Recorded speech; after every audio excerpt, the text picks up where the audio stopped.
Yau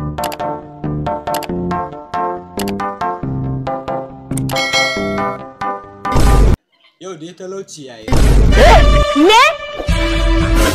Masu kuɗi suna can banki mu kuma muna gida muna hutu. Allah ya isa. Ni ma ba laifi na ba.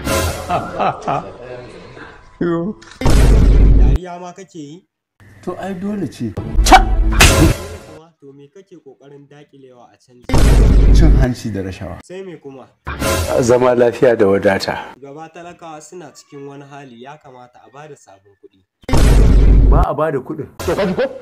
To me yasa? Ba za a bada kuɗi ba. To me yasa ba za a bada sabon kuɗin ba? Yanzu dole sai an yi bincike. Mugu. Kuɗin ne sai an yi wani bincike? In aka bada kuɗin mun san amari za a je a yi. Sami sana'a a canjin kuɗin ne? Kai da Allah malam gafara can, kai kuma asuwa. A canjin kuɗin ne?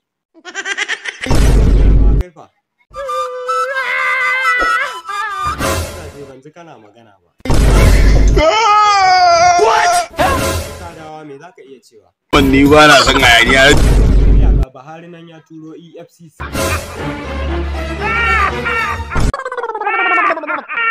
Assalamu alaikum wa rahmatullahi ta'ala wa barakatuh. Ni ne dai naku wanda kuka fi sani da Sula Goma.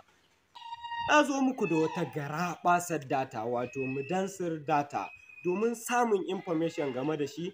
Gashi nan dan saka muku a nan domin ku je ku sayi datarsa. Na gwada na ji daɗin ta yana kuma siyarwa a sauƙi.